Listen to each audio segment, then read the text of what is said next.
Bonjour, vous êtes bien dans le Powerful African Women, le PAO podcast. Podcast qui va vous permettre de mettre en valeur la PAO qui sommeille en vous. Je suis Aïssatou. Je m'appelle Saran. Et aujourd'hui, nous allons parler du choix de l'entrepreneuriat avec notre invitée Zeina, fondatrice du blog Le Carité. Nous allons présenter son parcours, puis parler de ses challenges et enfin donner ses secrets de réussite. Nous allons également parler de la thématique choisie par Zeina, se sentir connectée à sa culture ou comment les dramas sénégalais confirment que je suis bien sénégalaise. Nous discuterons de ces sujets, partagerons nos expériences et défendrons chacune notre point de vue. Donc restez à l'écoute. Et bon podcast!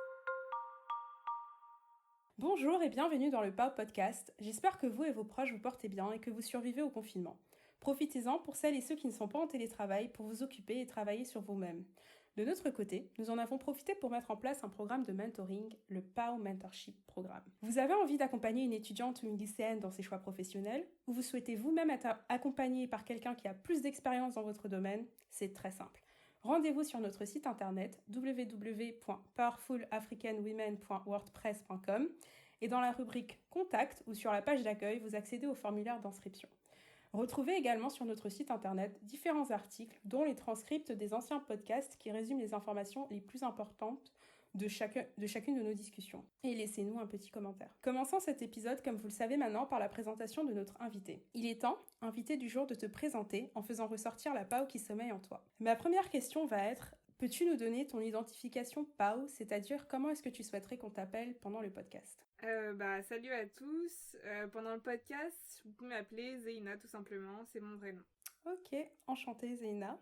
Alors, est-ce que tu pourrais nous donner ton pays d'identification PAO, c'est-à-dire le pays auquel tu te sens le plus rattaché ? Tu peux en avoir plusieurs. Ok, alors le pays auquel je me sens le plus rattachée, c'est la France. Ensuite, le Sénégal et après la Guyane française. Même si c'est un dom-tom, donc c'est un territoire français, quoi. Et c'est vrai. Ok. Troisième question, peux-tu nous parler de ton objectif PAO, c'est-à-dire ce à quoi tu aspires, un peu ton life goal pour t'accomplir en tant que personne et du coup en tant que PAO ? Ok, mon life goal, honnêtement, ce serait d'être la première dirigeante d'une entreprise totalement éco-responsable. Et là, je suis en train de voir, mais j'aimerais bien que ce soit un social business, c'est-à-dire que ce soit une entreprise en fait qui ait un but financier et aussi un but humain tout simplement. Donc que ce soit la première entreprise en France qui ait un but financier et un but humain. Donc voilà, tout simplement. Okay. Waouh. Ok, ça c'est du goal. Quatrième question, peux-tu nous parler brièvement de ton parcours académique ou de ta carrière si tu as commencé à travailler ? Ok, alors moi mon parcours académique, il a été un peu au fil de l'eau. Je vais m'expliquer. En gros, j'ai fait un lycée, donc une terminale scientifique. Ensuite, juste après le lycée, je savais pas vraiment ce que je voulais faire, donc du coup, je me suis orientée vers une classe préparatoire, ce qui est un peu étrange, je pense, parce que la plupart des gens qui rentrent en classe préparatoire savent quand même qu'ils veulent derrière rentrer dans des écoles, mais moi, c'était juste que je voulais garder le plus d'options possible, donc je me suis dit, on va faire la classe préparatoire. Et après 3 ans de classe préparatoire, j'ai intégré une école à Évry qui s'appelle Télécom, école de management. À la fin de cette école-là, j'ai fait donc un an d'alternance chez LVMH, donc à la DSI. Et tout de suite après ma remise de diplôme, je me suis décidée à me lancer en auto-entrepreneur et à monter ma propre boîte. Waouh. Ok, on va revenir dessus. Hein. Et dernière question pour moi, parce que PAO, il s'agit aussi de s'amuser, de changer les idées. Qu'est-ce que tu aimes faire pendant ton temps libre ? Quels sont tes loisirs ? Alors, pendant mon temps libre, j'ai plein de choses que j'aime faire, vraiment. Enfin, franchement, je fais tout et n'importe quoi. C'est-à-dire que là, j'essaye d'apprendre des chansons, en fait, sur YouTube au piano. Pareil, j'essaye d'apprendre un peu des petits tutoriels de guitare. De temps en temps, je mixe un petit peu aussi, parce que j'ai un groupe avec mon copain du coup. Et après, je fais pas mal de choses. J'aime bien lire, j'aime bien dessiner. Il y a beaucoup de centres d'intérêt comme ça que j'aime bien exploiter, on va dire, pendant mon temps libre, tout simplement. Ok. On va y revenir. So, merci Aïssatou pour ta présentation. Now, on va jouer un petit jeu. So, ça s'appelle Fireside Chat. Et ce qu'on va faire, c'est que je vais juste te poser quelques questions. Et il faudra que tu répondes le plus vite possible. Ok? Donc, la première question, c'est Zouk ou Afrobeat? Afrobeats. Vraiment? Ok. Ok, deuxième, c'est Madame C.J. Walker ou Oprah Winfrey. Je dirais Madame C.J. Walker. Really? Yes. Nice, I like Okay. it, actually. Ok, troisième, ce sera entre bouillon d'awara ou poulet yassa ou cheboujen. Poulet yassa, sans hésitation. Ok, yes. I like this girl. Ok. Quatrième question, Lala ou Marem? Marem. Oh my god, okay. She broke my trust. I liked her for 2 seconds. On ne juge pas. On ne Moi, juge pas. je suis très même pas à désolée, dire. je te juge. Yeah. Je m'attendais même pas à En dire. tout cas, excusez-moi. Fireside chat number 5. Si tu pouvais inviter un personnage célèbre à dîner, tu vas inviter qui? D'instinct, je pense que j'aurais dit Barack Obama, mais ouais, j'aurais dit Barack Obama quand même pour demander des petits plus conseils, que Michel. etc. Ouais, plus que Michel. En tout cas, c'était juste ça les questions, donc merci d'avoir participé. Merci beaucoup. Je pense qu'on sait un peu un peu plus qui est Zeyna. On va maintenant passer à la discussion et à notre première partie qui est de la success story de Zeyna.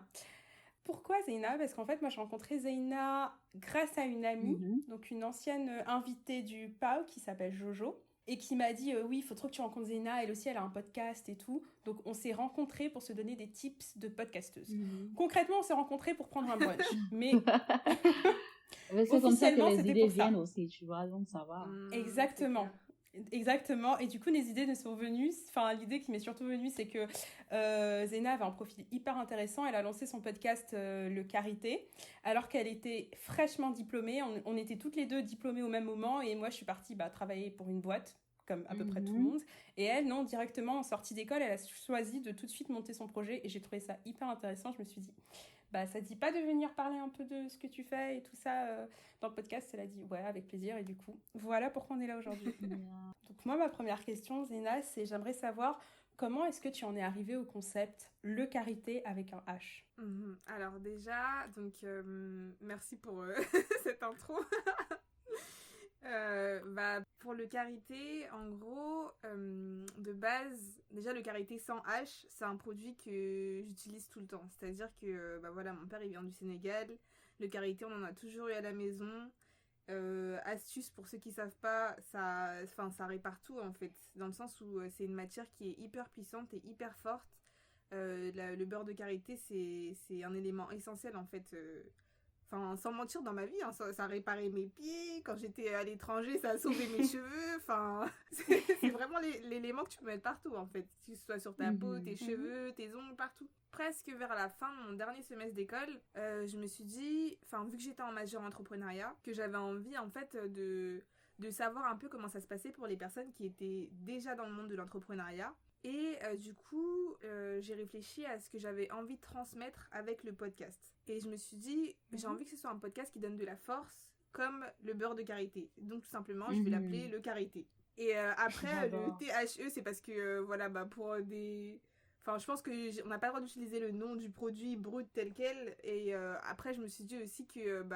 le petit THE à la fin, ça pouvait faire comme si le podcast était un peu un moment tea time. Donc, je sais que c'est un jeu de mots qui est peut-être un peu compliqué à suivre, mais le THE, comme on peut prendre son thé et profiter du podcast, en même temps écouter quelque chose qui va te donner de la force, de l'énergie et du courage pour lancer ton projet, quoi. Donc, c'était un peu ça le but derrière le nom Le Carité. Ah, mais j'adore. Okay.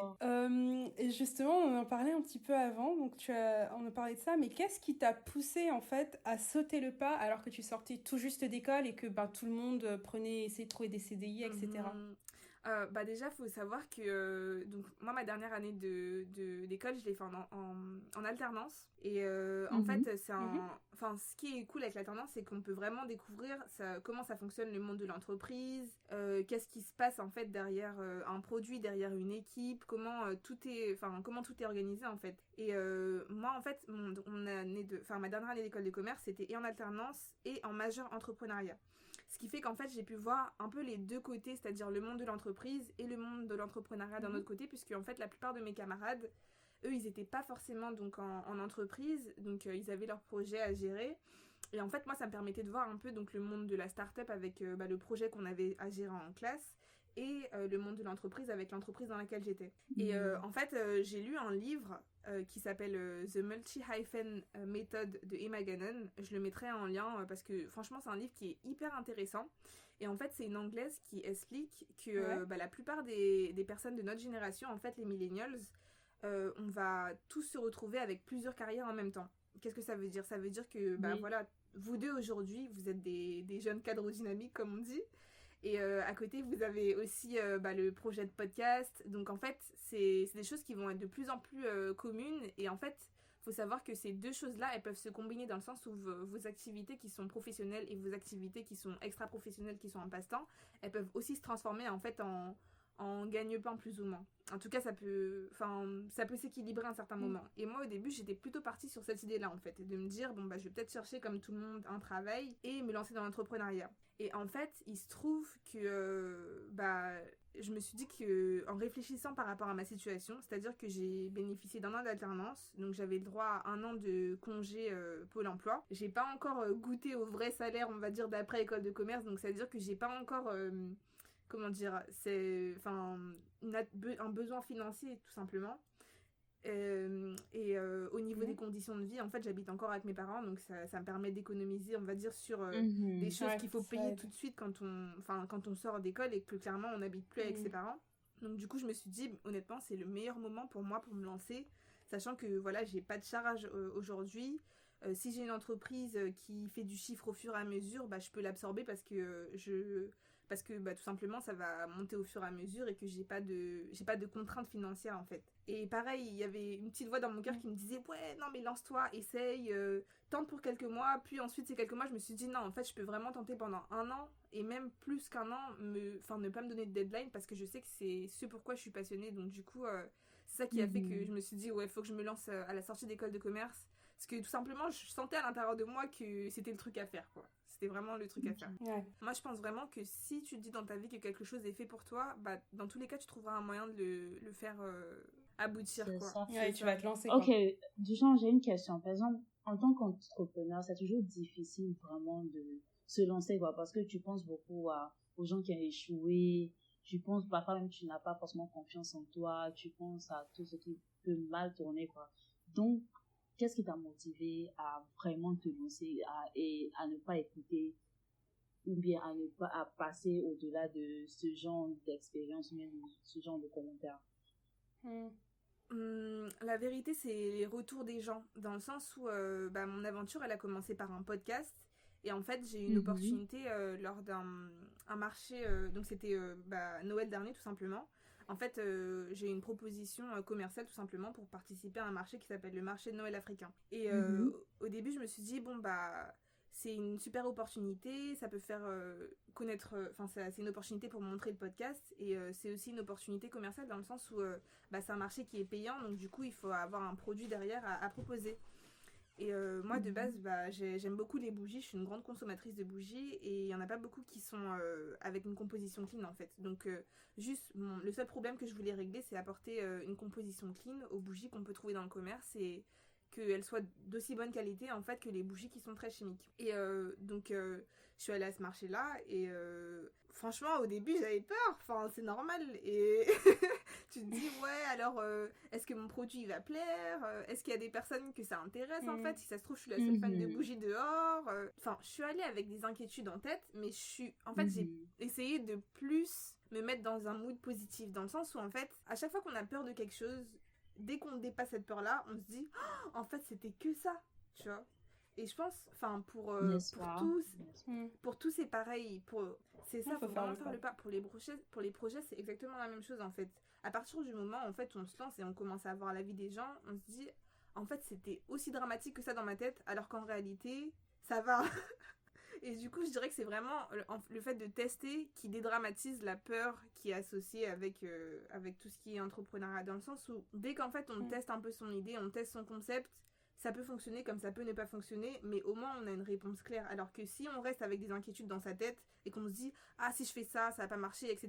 Alors qu'on n'a rien testé, bah là c'est là où c'est compliqué en fait. Non, je suis d'accord. Je reviens justement sur quelque chose que tu as dit sur ça. Donc, quel a été un petit peu le rôle de ta famille pour te permettre de te lancer? Est-ce que déjà tu as été soutenue par elle? Et ensuite, comment est-ce que tu leur as justifié le fait que, en fait, non, j'allais pas aller travailler pour quelqu'un, j'allais lancer mon propre projet? Par rapport à ma famille, en fait, en soi, ils m'ont toujours soutenue, dans le sens où, en fait, mon père, de base, il a eu des aventures entrepreneuriales. Pareil, il a eu la chance de faire un MBA, ce qui fait que, c'est un peu comme mon coach, en fait, aujourd'hui, dans le sens où lui-même, il va m'imposer des objectifs encore plus importants que moi-même, je me serais pas fixé. Donc, du coup, faut savoir que vis-à-vis de mes parents, donc voilà, déjà mon père il m'a soutenu directement, mais par contre il me pose des paliers hyper hauts dans le sens ouais, si tu fais pas 10 000 euros de vente de chiffre d'affaires, ah ouais. ça sert à rien d'essayer de vivre de l'entrepreneuriat, parce qu'en France c'est comme ça en fait, t'as les taxes à payer.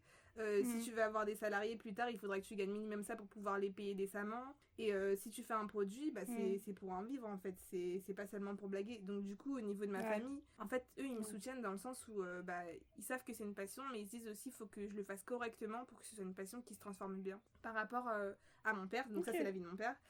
Pour ma mère, en fait, au début, elle était un peu inquiète dans le sens où elle me disait ouais, mais c'est quoi ces histoires de jeunes, voilà, qui juste après l'école de commerce, ils veulent pas chercher de travail et tout.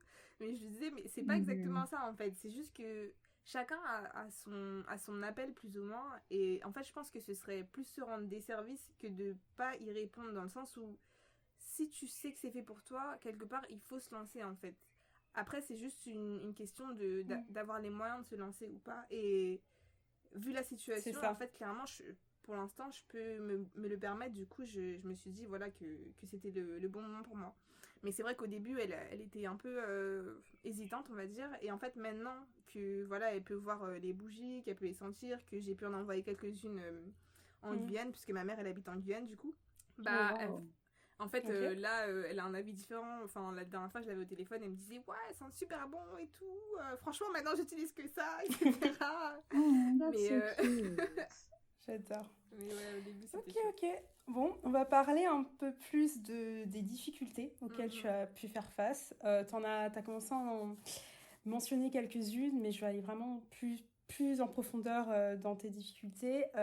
Première question, qu'est-ce qui a été le plus difficile dans la mise en place du karité? Le lancement, peut-être. Le lancement du podcast ou des bougies? En fait, je dirais le lancement du podcast, dans le sens où, en fait, les premiers épisodes du podcast, je me rappelle que c'est pareil, en fait. J'avais un peu les chocottes. T'avais demandé à des invités ouais, est-ce que vous voulez participer à un podcast qui n'existe pas encore Ici, ils me demandaient ouais, est-ce que vous avez des réseaux sociaux et tout. J'avais pas encore grand-chose à leur montrer, puisque c'était pas encore créé, tout simplement. Et pareil, en fait, c'est le fait de pas avoir quelque chose à montrer derrière qui faisait que j'étais un peu au début en mode oh là là, c'est chaud et tout, parce que quand même les gens ils aiment bien savoir ce qu'il y a avant de s'engager quelque part avec quelqu'un. Donc je dirais que c'était juste le début. À partir du moment en fait où t'es lancé, c'est au fur et à mesure qu'il y a des petits obstacles qui viennent, mais d'obstacles majeurs jusqu'à maintenant, honnêtement, je dirais qu'il n'y en a pas vraiment, dans le sens où peut-être là avec la période de confinement, c'est un peu compliqué dans le sens où moi en fait mon principal revenu c'est la vente physique. Donc en fait je le vois plus comme un défi, dans le sens où je me dis quelque part ça veut dire qu'il faut que j'améliore certains autres canaux. Donc là, si j'ai pas les marchés en vente physique, il faut que je vois comment je peux me débrouiller pour être meilleure sur internet par exemple, pour avoir un site internet plus attractif, travailler mon référencement, avoir des partenariats par exemple avec d'autres entreprises qui peuvent le faire monter en visibilité sur internet. Donc je dirais peut-être c'est peut-être ça le deuxième problème le plus difficile après le lancement. Ok. Deuxième question sur les difficultés. Est-ce que tu as fait face à des discriminations? Parce que tu es une femme, tu es noire. Donc, est-ce que du fait de ta couleur ou de ton sexe, tu as fait face à des discriminations? Dans ton aventure du karité, bien sûr. Dans mon aventure du karité, je dirais que non, dans le sens où déjà le leitmotiv du podcast, parce que je l'ai pas expliqué, en fait c'est de mettre en valeur les entrepreneurs issus de la diversité. Ce qui fait que en fait jusqu'à présent toutes les personnes que j'ai demandées en interview, bah elles vont pas forcément être enfin comment dire, je pense que ça va pas être le type de personnes qui vont avoir un comportement raciste dans le sens où c'est elles-mêmes des personnes issues de la diversité. Ouais. Après, par rapport aux opportunités, par exemple aux opportunités que ce soit des opportunités commerciales, je dirais non, pareil. Parce que, en fait, tous les partenaires avec lesquels j'ai travaillé jusqu'à présent, donc ça peut être par exemple le marché des canaux, c'était une association qui est dans le 19e arrondissement. Donc c'est un marché de Noël. Le marché de Noël africain, c'est organisé par une association, pareil. Ils sont très très ouverts. La recyclerie, c'est un restaurant tiers-lieu parisien en fait où ils organisent aussi des marchés. Pareil, en fait, il y a beaucoup de diversité en fait dans le monde de l'artisanat. Donc du coup, je dirais que non, j'ai pas forcément ressenti du racisme jusqu'à présent dans le monde de l'entrepreneuriat. Mais du coup, j'ai envie de te poser une question un petit peu pour te challenger. Justement, là, tu utilises on va dire des canaux où tu es sûr que en fait, le fait que tu sois une femme et que tu sois noire ne pose pas de problème, vu que c'est en fait, tu travailles un peu dans cet écosystème-là. Est-ce que tu t'imaginerais pas peut-être justement te challenger ou peut-être challenger la vision qu'ont les autres de l'entrepreneuriat pour les minorités? En allant justement dans on va dire dans des marchés pour les blancs, en ayant ton stand justement qui promeut ça. Ouais, je comprends ta question. Et c'est hyper marrant parce que du coup, en fait, je dirais que les 3 marchés que je t'ai cités, sur 2 des 3 marchés, en fait, je dirais que les 2 marchés, il y aura plus de consommateurs, enfin, donc le marché des canaux et le marché de la recyclerie, il y a plus de personnes blanches en général qui sont dans ces lieux, en fait. Dans le sens où le marché de Noël africain, la principale clientèle, c'est les personnes afrodescendantes qui vont être en France. Alors que les canaux et la recyclerie, je dirais que c'est un peu parisien. Au niveau de ma clientèle, en fait, honnêtement, il y a tout, mais ma principale cible, en fait, c'est quand même plus ou moins... Enfin, les principaux clients que j'ai eus jusqu'à présent, c'est quand même des personnes qui sont justement peut-être pas forcément issues de la diversité. Du coup, c'est vrai que c'est quelque chose qui est un peu... c'est peut-être un peu surprenant parce que déjà, de base, moi, j'ai pas encore fait tout ce qui est... définir la personne cible, etc. type. Et du coup, c'est vrai que j'avais pas forcément imaginé un client qui est celui que j'ai actuellement. Et en fait, justement, mes clients, ils se rapprochent plus de ce que je viens de te décrire. C'est surprenant, mais c'est bien. Ok, moi j'ai une question. C'est pas forcément sur les difficultés, mais par exemple, ta technique d'approche pour attirer des clients. Quelles ont été les étapes que tu as prises en fait pour avoir plus de clients? Quelle a été ton expérience au début aussi, tu vois? Si tu avais assez de clients pour arrondir de fin de mois, j'aimerais juste savoir un peu une étape de ton parcours à ce niveau. Ok, alors déjà, pour commencer, moi je me paye pas de salaire actuellement, dans le sens où tout l'argent des ventes de mon entreprise, il est mis sur un compte entreprise, ce qui fait que je me rémunère pas du tout avec mon activité pour l'instant. Donc ça c'est juste pour le côté arrondir ses fins de mois, etc. Moi je dépends pas du tout de mon activité je me rémunère pas pour l'instant. Je peux pas encore me rémunérer. Par contre, j'ai des clients. Et du coup, donc pour le premier marché que j'ai fait, en fait, j'y suis allée en me disant... Ok, qu'est-ce que j'aurais bien aimé voir comme démonstration? Qu'est-ce que j'aurais bien aimé avoir comme démonstration pour des bougies? Et en fait, c'est vraiment approcher les gens en leur proposant de toucher les bougies, de les sentir, de regarder un peu les parfums qui sont proposés, leur expliquer aussi la démarche dans le sens où moi à chaque fois que j'ai un marché, je leur dis bien que le but de la marque en fait c'est d'être une marque qui est éco-responsable dans le sens où en fait on réfléchit aux composants qui sont à l'intérieur de la bougie mais aussi aux composants qui sont à l'extérieur de la bougie, donc le contenant même. Et en fait, tous les pots, c'est des pots qui ont été récupérés, donc qui sont recyclés. Donc ça veut dire qu'en fait, je récupère tout simplement des pots de yaourt, des petits pots à sauce, pour les transformer en bougies. C'est que de la récupération dans le sens où, au niveau de la consommation, en fait, ça sert à rien de rajouter encore à chaque fois plus de déchets, alors qu'on peut faire du neuf avec de l'ancien. Avec de l'ancien. C'est ça. Ouais. Du coup, en fait, à chaque personne que je croise, je leur raconte mon histoire au maximum. Et faut savoir que ça, c'est quelque chose qui marche beaucoup dans le sens où, En fait, peut-être que si on regarde les techniques traditionnelles où on va nous dire, voilà, pour vendre un produit, il faut tester, etc. Je pense que le fait de raconter son histoire aussi, ça peut beaucoup toucher les gens. Je me rappelle d'une fois, en fait, où il y avait justement, c'était le marché des canaux, où il y avait deux personnes qui étaient venues, en fait, et qui cherchaient pas vraiment un cadeau de Noël, parce que c'était un marché de Noël, donc du coup, la plupart des gens étaient quand même venus avec une intention d'achat, mais il y en a certains qui faisaient juste un tour, voilà, pour regarder un peu. Et il y a une des filles qui était venue avec son copain, et du coup, donc c'est son copain qui était intéressé par le stand à côté. Enfin, pardon, c'était plutôt l'inverse en fait. C'était la fille qui achetait des huiles essentielles, donc j'avais ma la personne qui était avec moi au stand, ma co-standeuse, qui vendait des huiles essentielles. Elle était intéressée par les huiles essentielles, et en fait il y avait son copain à côté qui tout simplement, en fait, il avait pas grand chose à faire. Du coup je me suis dit, bon bah je vais lui parler un petit peu pour le distraire. De toute façon il est juste sur le stand, donc autant lui parler quoi. Et du coup donc je lui ai expliqué voilà comment mon aventure elle a commencé. Je lui ai posé aussi un peu de questions, voilà pourquoi ils étaient venus ici. Et en fait à la fin donc ils sont partis, et peut-être 30 minutes plus tard ils sont revenus. Et en fait c'est du coup sa copine qui m'a dit ouais alors mon copain il vient de me raconter votre histoire, comme quoi vous êtes lancé alors que vous venez de terminer vos études, c'est hyper bien et tout. Franchement pour vous soutenir je vous prends une bougie. Et j'étais en mode waouh. Ouais, franchement, j'étais hyper touchée sur le moment. Je me suis dit, waouh, enfin, tu vois, j'ai simplement raconté mon histoire, et ça a pu, en fait, donner envie à quelqu'un de me soutenir.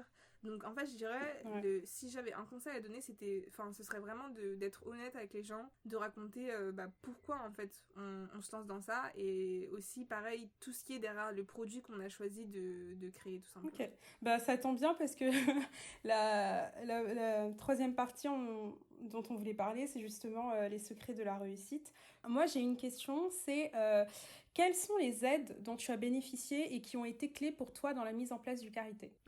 Alors, au niveau des aides, déjà, la première aide, c'est une aide d'ordre financière, donc c'est Pôle emploi. Et en fait, ça a été un premier fonds d'investissement, on va dire, pour, pour mon stock. Donc, mes premiers produits, je les ai financés avec ça. Ensuite, il y a une association dans laquelle je suis qui s'appelle Les Canaux. Donc, en fait, c'est un réseau d'entrepreneurs qui sont engagés. Donc, c'est des entrepreneurs qui évoluent dans le domaine, tout ce qui est écologie, éco-responsabilité, pardon. Donc ça, ce qui est bien, c'est que c'est un réseau dans le sens où en fait il y a d'autres personnes qui entreprennent, et eux ils ont beaucoup de... En fait ils ont des temps en fait où on peut rencontrer des partenaires, donc que ce soit des partenaires pour du financement, que ce soit pour l'incubation, pour l'orientation, pour des mentors. En fait ils nous font rencontrer ils nous mettent en connexion avec eux, leur réseau de partenaires qui est vraiment très dense, dans le sens où eux c'est une association qui est soutenue par l'État, et du coup ça fait que ils ont plein de partenaires hyper intéressants comme...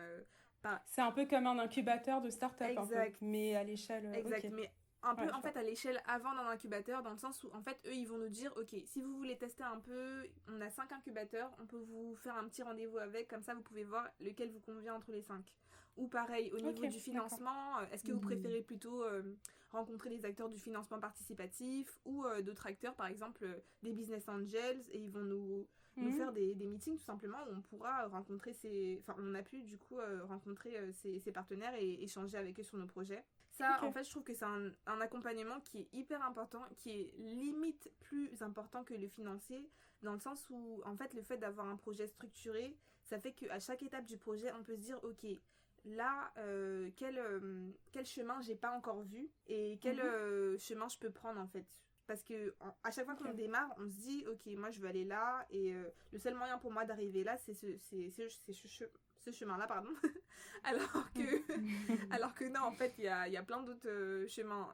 Un exemple que je peux donner, c'est par exemple le fait de se lancer dans les bougies. Les bougies, ça peut être vendre des bougies aux particuliers pour qu'ils parfument leur maison, mais ça peut aussi proposer des bougies pendant un événement. Donc par exemple, proposer des bougies pour des cadeaux de mariée, ou proposer des bougies à faire en atelier lors d'un séminaire d'entreprise. Donc en fait, il y a plein de choses qui sont liées au domaine de l'artisanat et de la bougie, mais en fait ça va être déroulé plus facilement quand on a plein de partenaires qui vont vous poser plein de questions pour un peu déblayer le projet, et pour se dire ok, il n'y a pas qu'une seule manière de le rendre rentable financièrement, il y a plein de chemins. Le plus traditionnel, ça va être celui qui va être le plus vu, mais après il y en aura vraiment beaucoup d'autres derrière qui peuvent faire fonctionner le projet tout aussi bien, quoi. Ok, merci beaucoup. Ok, ma question c'est, quels sont les conseils en fait que tu peux donner à les personnes qui veulent se lancer dans l'entrepreneuriat? Une autre question c'est, par exemple, qu'est-ce que tu penses que tu aurais mieux faire en tant que nouvel entrepreneur dans ton projet? Ok. Pour la première question, du coup, un conseil que j'aurais donné à quelqu'un qui veut se lancer dans l'entrepreneuriat, c'est de se lancer tout de suite. Dans le sens où, en fait, dès que vous avez une idée, il faut chercher le plus rapidement à trouver un moyen de la tester. Quand je dis se lancer tout de suite, ça veut pas dire j'ai un projet, par exemple, de vêtements, je vais commencer à faire une production de 100 habits et les vendre tout de suite. Non, c'est pas forcément ça. En fait, c'est plus essayer de voir comment on peut le tester à petite échelle. Dans le sens où on peut se dire, bon bah ok, j'aimerais bien lancer une marque de vêtements. Je vais commencer avec une dizaine de t-shirts et je vais voir où est-ce que je peux les vendre pour essayer de voir, voilà, qui je pourrais attirer avec ce genre de produit. Pareil, réfléchir en fait à son concept. La marque, elle a un but. Est-ce qu'elle a un but qui dépasse le but financier en fait? Qu'est-ce qu'on a envie d'apporter de nouveau qui n'est pas vraiment déjà vu? Donc est-ce qu'on va se dire oui, bon bah je vais faire des productions qui sont vraiment très petites, vendre peu de pièces, mais des pièces de qualité, parce que voilà, j'ai envie de réduire l'impact écologique de ma marque sur la planète, et essayer de réfléchir en fait un peu différemment de ce que les gens font actuellement, c'est-à-dire pas se dire en fait ouais je vais lancer une marque pour inonder le marché, mais se dire qu'est-ce que je peux apporter de différent. Donc voilà, s'il y a déjà des trucs en wax, est-ce que je peux pas proposer d'autres types de tissus? Moi, enfin, essayer de réfléchir aussi par rapport à soi en fait, au niveau de qu'est-ce qu'on peut apporter de nouveau en tant que soi, dans le sens où chaque personne est individuelle. Donc du coup, un produit, on peut le penser de manière différente, même si c'est un produit qui est très très classique. Dans le sens où, je donne un exemple, moi pour les bougies, là je suis en train de réfléchir à des nouvelles senteurs. Je me dis, ok, comme senteur de bougie, qu'est-ce qu'on ne trouve pas du tout? Bah, par exemple, tout ce qui est les senteurs afro, bissap, tout ce qui est bougie avec des senteurs pareils, un peu plus caraïbéennes, tout ce qui est maracuja, donc c'est le fruit de la passion. En fait, qu'est-ce que je peux trouver de nouveau à apporter à ce secteur? Donc vraiment réfléchir en fait à, si on se lance dans un domaine particulier, en quoi, réfléchir par rapport à soi en fait, et se dire ok, avec tout ce que j'ai vécu dans ma vie, qu'est-ce qui peut être neuf? Quel nouveau regard je peux... Quelle touche je peux apporter aussi. Ouais. Exactement. Non, mais c'est hyper important. C'est vrai. Et du coup, j'embraye sur ma dernière question. En fait, j'ai lu un article du Point qui s'intitule Entrepreneuriat, les Africaines championnes du monde. Et en fait, c'est tiré d'une étude de Roland Berger, donc une boîte de conseil, qui explique qu'en fait, sur le continent africain, c'est là où on observe les taux d'activité entrepreneuriale des femmes les plus élevés au monde. Et en fait, cet entrepreneuriat féminin, il représente 7 à 9% du PIB du continent, ce qui est quand même énorme. Et du coup, ma question pour toi, Zena, c'est est-ce que tu envisages un retour sur tes terres natales? Donc je sais que pour toi, c'est les deux, c'est à la fois la Guyane et le Sénégal. Mais est-ce que ton activité tourne quand même beaucoup autour de l'Afrique avec le karité, etc. Est-ce que tu envisages un retour en Afrique? Et si oui, quel est un peu ton horizon? Waouh. Franchement, c'est la dernière question, fallait que un. Ouais, cette question, elle est hyper pertinente, je trouve, parce que en fait, ça me fait me poser plein d'autres questions par rapport à plein d'autres sujets. Mais je dirais oui. Oui, mais je ne sais pas. Dans le sens où, en fait, je pense qu'aujourd'hui, le fait d'avoir un retour, de faire un retour tout simplement, que ce soit au Sénégal ou en Guyane, ça implique pas que moi. Mais je pense que c'est faisable dans le sens où aujourd'hui, avec cette crise par exemple du coronavirus, on se rend compte que techniquement, si pendant une longue période on est obligé et forcé de rester chez soi, en fait on a toujours un moyen de travailler. Ce qui fait que on peut travailler de n'importe quel endroit du monde en fait. Aujourd'hui, je pourrais être au Sénégal, à Dakar, en train de gérer ma compagnie française, ça changerait rien. Dans le sens où tant que le client, voilà, il peut avoir le produit, il peut donner des retours. En fait, avec Internet, j'ai l'impression que ça a cassé toutes les frontières. Et du coup, pourquoi pas, en fait? Pourquoi pas? Et le deuxième truc qui me fait vraiment réfléchir à ça, c'est le fait que Après, je suis pas sûre parce que honnêtement, moi, mon expérience avec le Sénégal et la Guyane, c'est vraiment pendant des vacances, 1, 2, 3 mois. Ce qui fait que j'ai jamais eu, en fait, une expérience où je suis restée assez longtemps pour me dire, est-ce que je suis capable de rester dans un pays autre que la France? Il y a plein d'habitudes de vie aussi. Ouais. Dis, Et c'est pas pareil, hein, d'y aller en vacances et d'y vivre. C'est exactement ça, en fait. Moi, je réfléchis, tous mes amis, ils sont en France, mon copain, il est en France, ma famille, elle est en France. Après, j'ai une partie de ma famille qui est au Sénégal et qui est en Guyane. Mais en fait, techniquement, toute ma vie, elle est en France. Donc, du coup, il y a aussi ça à mettre dans la balance. Après, c'est vrai que la qualité de vie, enfin, je pense qu'aujourd'hui, la qualité de vie en Afrique, dans certains pays, elle est supérieure à la France, dans le sens où ce qu'on a pour le même argent, ça n'a rien à voir. Du coup, surtout avec les salaires en fait qu'on peut toucher en tant que personne cadre. Du coup, honnêtement, c'est vrai que ça fait vraiment se poser la question à pourquoi pas, hein. Vraiment pourquoi pas. J'aime bien le pourquoi pas. J'adore. Merci beaucoup pour cette discussion, pour ton parcours qu'on découvre et que je trouve hyper intéressant. J'aurais bien aimé que ça dure plus longtemps, ces podcasts, mais bon.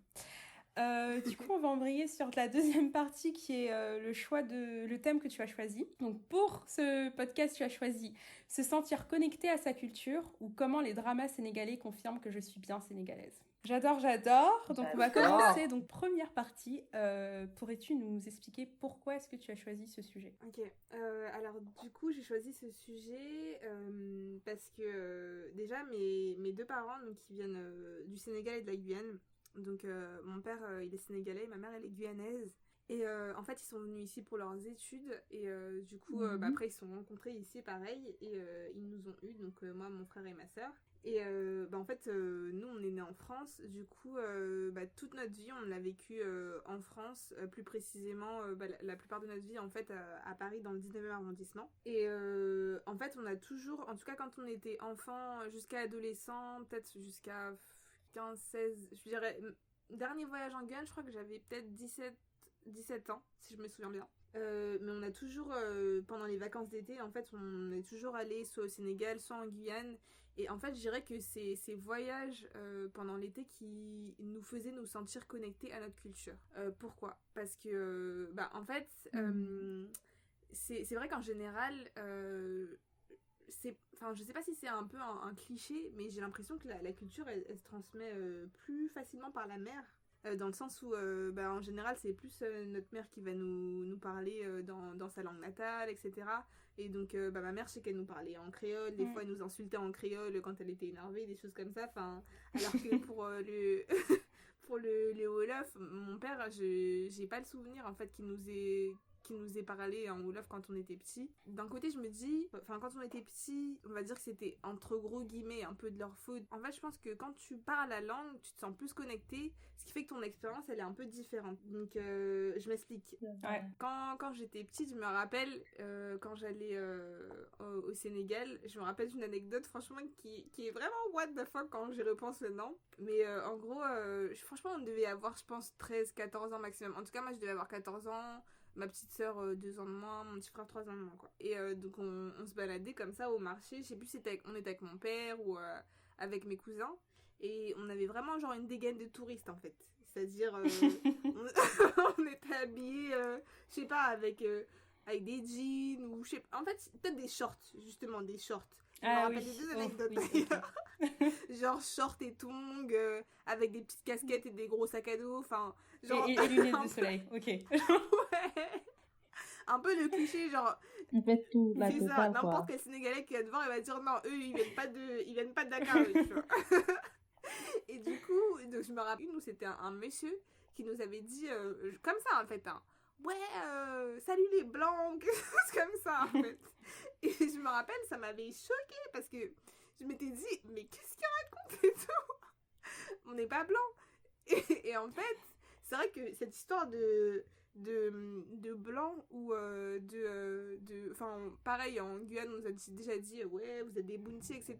En fait ces termes quand on était petit en fait au début on comprenait pas et ensuite quand j'ai grandi dans mon adolescence limite on le prenait un peu mal en fait, dans le sens où on était un peu vexés, on disait ouais non on n'est pas des blancs et tout, vous voyez bien qu'on est des noirs mais en fait je sais pas peut-être que c'était une manière de dire que quelque part on est né en France, donc du coup on a une culture différente, même si on est d'origine sénégalaise et guyanaise. Moi, j'ai envie de rajouter qu'il y a aussi, parce qu'on en a parlé un peu dans la préparation de ce podcast, assimilation que t'impose l'école, les lycées français, etc. Parce qu'on s'identifie énormément à ce qu'on nous apprend, on nous impose aussi des faits sur notre culture, etc. qui font qu'après, quand tu rentres chez toi, etc., là, les gens, ils te disent, non, en fait, ça, c'est pas forcément ce qui est vu, etc. Et en fait, quand t'es jeune, t'as vraiment tendance à assimiler, à accepter, et à aucun moment tu te poses les questions. Et le questionnement, il vient toujours plus tard, en fait. Franchement, c'est exactement ça. En fait,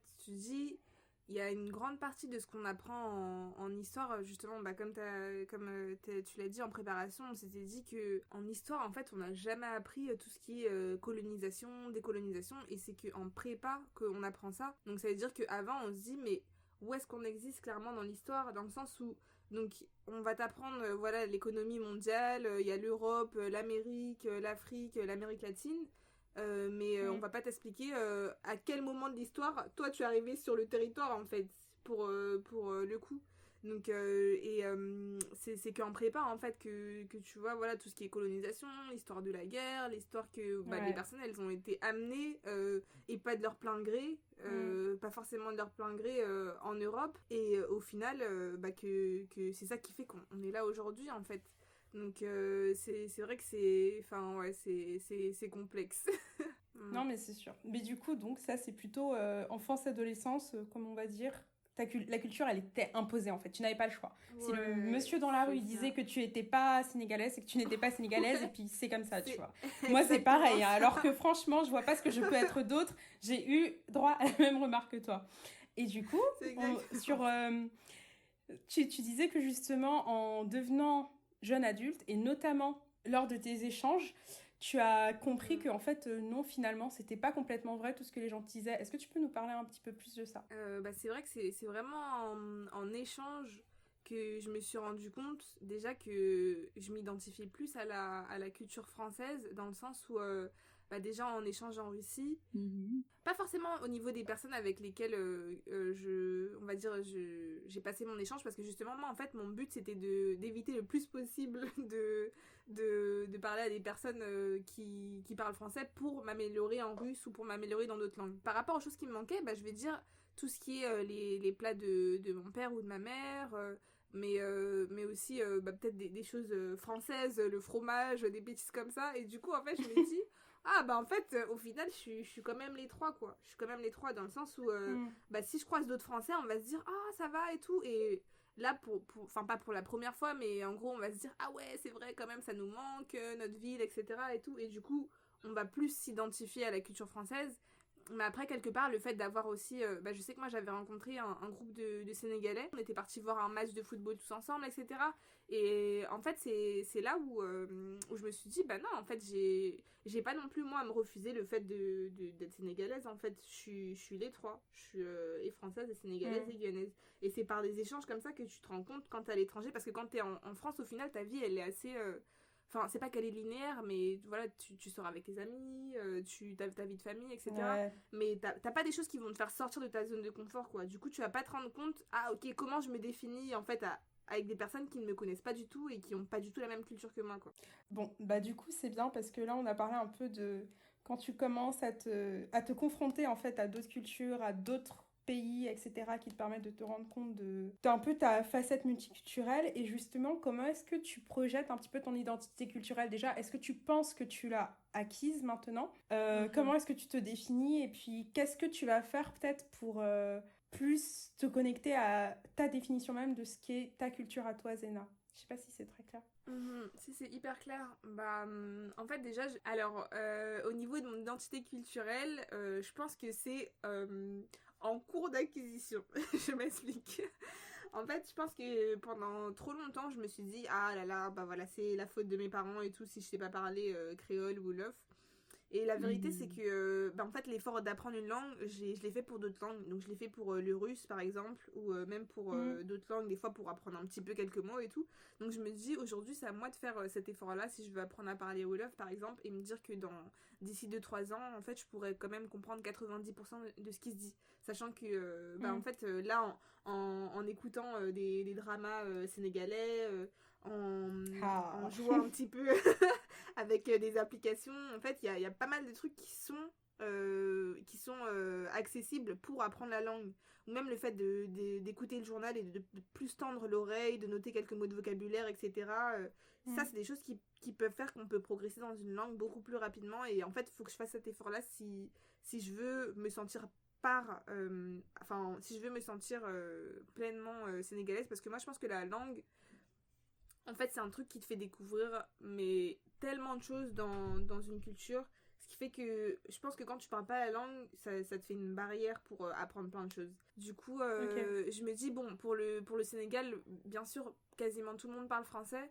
Mais quand tu parles pas Wolof, il y a plein de petites blagues que tu vas rater. Donc même dans Maîtresse d'un homme marié, je pense qu'il y a plein de blagues quand tu parles pas Wolof, tu comprends pas en fait c'était quoi la subtilité derrière la blague.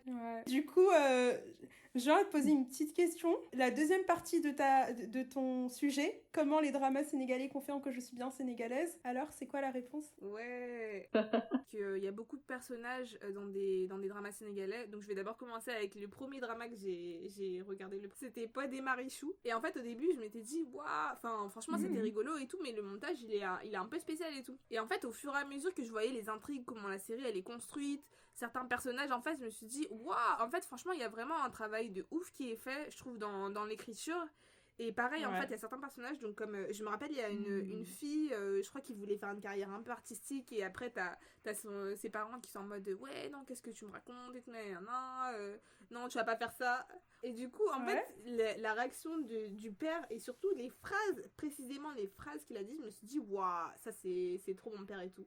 Du coup, en fait, il y a des trucs où tu t'identifies à des personnages et pareil, tu reconnais d'autres personnages de ta famille dans la série. Et du coup, c'est là où tu peux te dire, ok, en fait, c'est vrai, je suis vraiment sénégalaise parce que, en fait, je me reconnais trop dans cette série pour ne pas être sénégalaise. Et c'est pareil pour la série Maîtresse d'un homme marié. Pareil, du coup, pourquoi par instinct j'ai choisi Marème à la place de Lala. Pourquoi parlons de ça en détail. En fait, c'est pas par rapport à tout ce qui est l'adultère, etc. Parce que honnêtement, ça c'est quelque chose que moi-même je comprends pas, dans le sens où je me dis, en fait, je trouve pas ça logique d'aller chercher quelqu'un qui est déjà dans une relation avec quelqu'un d'autre. Ça, pour ce côté-là, en fait, je pourrais jamais cautionner. Mais par contre, pour le côté femme forte, indépendante, en fait, qui se donne à fond pour réussir tout ce qu'elle veut, et au final, en fait, c'est vrai que dans la série, je trouve que c'est quand même déjà le mec qui l'a plus courtisé que elle qui est partie chercher, en fait. Donc, d'un côté, en fait, moi, je l'aurais plus choisi dans le sens où... je comprends, c'est vrai. Je trouve que c'est une femme forte qui assume ses choix. Mais je pense que... Et je suis d'accord en vrai avec toi. Lala, en fait... franchement, désolée, les filles. Lala, non, moi, je suis pas d'accord. Par contre... Non. C'est pas vrai. C'est vrai qu'il y a des côtés où elle subit, tu vois, parce que mais ça revient plus sur la société africaine, tu vois. La soumission, tout ça. Elle est au petit soin de son mari, mais elle a aussi ses propres projets, elle a son propre magasin, elle est aussi une femme indépendante et battante, tu vois. Elle est battante pour son mariage. Elle a essayé de sauver son foyer. Non, elle est aussi battante pour son mariage, parce qu'elle a essayé de chuchoter son mari, de sauver son foyer à plusieurs reprises. Alors qu'avec Marème, c'est vrai que c'est l'autre là qui l'a courtisé au début, mais à la fin de la journée, c'est un choix aussi, parce qu'elle savait au moment qu'il était marié, mais ça l'a pas empêché d'aller au foyer conjugal pour continuer ses bêtises. Justement, je trouve que regarder la série te fait comprendre. Enfin, moi, tu vois, genre, dans ma famille, il y a les deux. Il y en a certains qui sont polygames. Ok, il y en a 2 qui sont polygames et tout le reste, ils sont pas polygames. On va faire simple. Mais tu vois, le fait, moi, je suis vraiment anti-polygamie. Mais le fait de voir dans une série, de comprendre, tu sais, genre tout de suite, nous on va avoir tendance à diaboliser la femme, alors qu'en fait non, c'est l'homme aussi. Et le fait, tu vois, qu'elle soit allée jusqu'à coucher dans le lit de l'autre femme mariée, enfin pour quelqu'un qui a un prisme français, tu te dis mais c'est inadmissible, inacceptable. Mais en fait, quand tu regardes selon le prisme sénégalais, c'est pas ce qui a le plus choqué les gens dans la série, en fait. Et c'est ça qui me tue. Et c'est ça et en fait, c'est ça aussi, je me dis, bon, like, don't get it. Comment ça n'a pas choqué les gens? Et voici, moi, en fait, mon vrai problème avec Marème, c'est ça seulement. C'est le fait qu'elle n'a pas honte de faire certains trucs à Lala, tu vois. En fait, et puis, elle n'a pas respecté Lala. C'est vrai que Lala, il y a des endroits où elle a un peu gaffé. Mais Marème n'a pas forcément respecté Lala comme il le fallait. Tu vois, avec le mariage en privé, mais c'est je dis, par exemple, il y a un épisode où elle est partie narguer Lala pendant que Lala faisait ses mains. Ça aussi, c'était complètement dépassé, tu vois. Like, tu es en deuxième femme. Tu n'as, de toutes les façons, tu es maîtresse, même si tu es devenue deuxième femme, tu étais maîtresse avant. So, I don't get, en fait, pourquoi il y a une fierté en fonction de, tu vas venir larguer la première. I don't get it. Non, mais en fait, moi, ce que je trouve fou, c'est que, tu vois, même, je connais une marraine, tu vois, une personne qui est toujours deuxième femme. Du coup, tu vois, on l'a définie comme étant toujours Niarel, du coup, deuxième femme. Mais concrètement, si tu regardes selon ton prisme français, c'est une chercheuse d'hommes, mariée, littéralement. Mais dans la société sénégalaise, je vous promets, et vraiment, genre, les gens, il y a plein de gens qui valident, qui disent rien par rapport à ce qu'elle fait. Et moi, la première fois que j'ai su ça, j'ai dit, mais comment c'est possible que personne dise rien à cette personne, alors que, en vrai, c'est une chercheuse d'hommes mariés. Et elle me fait, bah écoute, la société, elle marche comme ça. Et regardez la série pour le comprendre. Et évidemment, on est contre, mais voir que d'autres gens vivent ça et l'acceptent et tout, bah ça me fait comprendre beaucoup mieux la société sénégalaise. Et ma culture, du coup. Mais après, moi, je me dis par rapport à ça aussi, parce que je sais que dans un des épisodes, justement, en fait, je sais plus si c'était avant qu'il se marie de manière secrète, mais je crois que et elle lui avait dit comme quoi il avait coché la case. Enfin, je crois qu'il y avait quelqu'un qui avait. C'est ça, tu vois. Ouais. Et du coup, en fait, je me dis. Ça, c'est un problème. C'est ça, quelque part, si tu signes cette case, ça veut dire que tu dis, même si tu ne dis pas tout de suite c'est faisable, en fait, tu dis que potentiellement, la personne, elle a le droit, entre gros guillemets, de faire ça, en fait. Ouais. Ce qu'on m'a expliqué sur la signature de tout ce qui est polygamie, c'est que premièrement, c'est l'homme qui signe. C'est pas la femme, c'est pas le couple, c'est l'homme qui signe. Ça. Et deuxièmement, en fait, souvent, ça va pas être... Lui, il peut dire non, je veux pas la polygamie, mais je sais pas, sa mère, sa sœur peuvent lui dire non, mais signe polygamie, un homme, ça doit être capable, tu dois aussi pouvoir faire tes choix, et le choix et tout ça. Et en fait, la femme aussi, de son point de vue, elle se dit, mais en fait... il signe ça, mais s'il faut, il le fera jamais, tu vois. Mais il y en a plein qui signent polygamie en se disant, ça se fera pas, ou bien culturellement on fait comme ça. Et il y en a qui se marient pas à la mairie non plus. Donc il y en a en fait qui sont mariés et qui ont plusieurs femmes, mais pas d'un point de vue légal. Donc t'as plein de loopholes, on va dire, sur ce contrat-là que tu signes. Ouais, je vois. Non, c'est vrai, c'est ça même que je voulais dire en fait. C'est le fait que parfois pour la signature, c'est plus l'homme et la famille de l'homme qui prend la décision, quoi. Là, avec la femme, ils vont dire, ah, c'est juste un papier, il va pas prendre de deuxième femme. Mais moi, je me dis, ok, tu vas pas prendre de deuxième femme. Donc, c'est quoi le problème à signer mon nom? Ouais, c'est That's what I don't get. Donc, à la fin de la journée, c'est que it's a setup qu'ils sont en train de faire. Et puis, toi, tu es obligé de subir depuis le début. Non, mais c'est le premier moyen de montrer comment les choses sont faites subir à la femme, en fait. On doit commencer à challenger ça parce que ce n'est pas normal. Like, on a le droit aussi de faire nos propres choix. Après, du coup, en soi, certes, c'est imposé, c'est imposé dans le sens où, voilà, si la personne, elle est déjà mariée et que la personne, elle choisit de prendre une deuxième femme, bah, quelque part, le mari aura deux femmes à ce moment-là, mais c'est pas dit que la femme elle peut pas quitter le mariage en fait. Si elle voit que pour sa santé mentale c'est pas bon pour elle, c'est pour ça en fait, c'est là où moi je me dis que c'est imposé, mais aussi après c'est peut-être plus facile à dire parce que je pense qu'il y a des personnes quand elles sont pas dans une sécurité financière, peut-être elles se disent ouais c'est quand même galère et tout de divorcer dans la vraie vie, mais par contre dans la série par exemple là elle pourrait très bien divorcer et être à l'aise en fait, puisque si elle a son magasin, pourrait, mais c'est très mal vu. Un homme divorcé il le vit très bien, une femme divorcée c'est hyper mal vu, donc t'as le côté aussi que va penser mes parents, que va penser tel truc, tu vois, t'as une énorme pression sociale sur ça. C'est vrai. Bon, les filles, je pense qu'on peut faire un épisode entier sur Maîtresse d'un homme marié. Je pense qu'on va le faire un jour, les filles. Franchement, j'adore. Parce que vraiment, il y a encore plein de choses à dire. Malheureusement, on n'a plus le temps. Thank you, everyone. Ok, là, on va passer aux recommandations. Yes. So, première recours, donc je commence. So, moi, Marocco, c'est un livre, ça s'appelle Le monde s'effondre. Et en anglais, c'est Things Fall Apart. J'aime plus la version américaine, anglaise, je sais pas pourquoi. Ok, so en anglais, c'est Things Fall Apart. Donc, c'est un livre de chinois achevé. J'adore bien, c'est super intéressant. Ça parle de clash de culture avant la colonisation et puis après la colonisation, différents événements qui se sont passés. C'est super, franchement.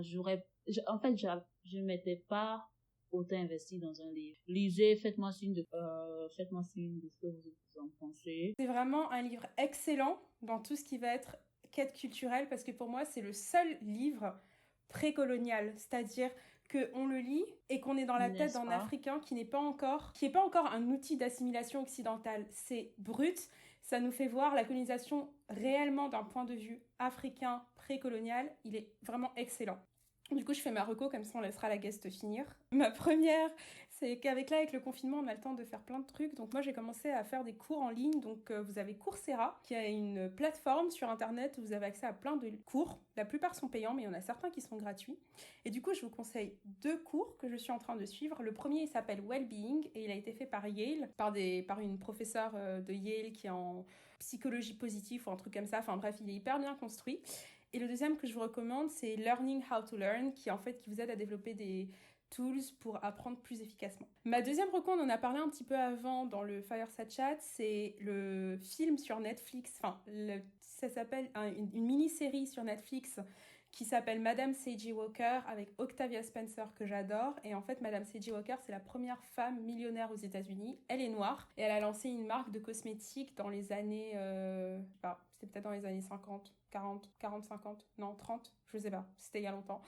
Et le film est vraiment bien et ça vous montre un petit peu la fibre entrepreneuriale, donc ça tombe très bien sur le podcast. Voilà, c'était tout pour moi. Alors moi du coup au niveau de mes recos, la première recommandation donc c'est l'application pour apprendre le Wolof dont je vous ai parlé. Donc si on a certains d'entre vous qui ont envie d'apprendre le Wolof ou peut-être juste avoir plus de mots de vocabulaire.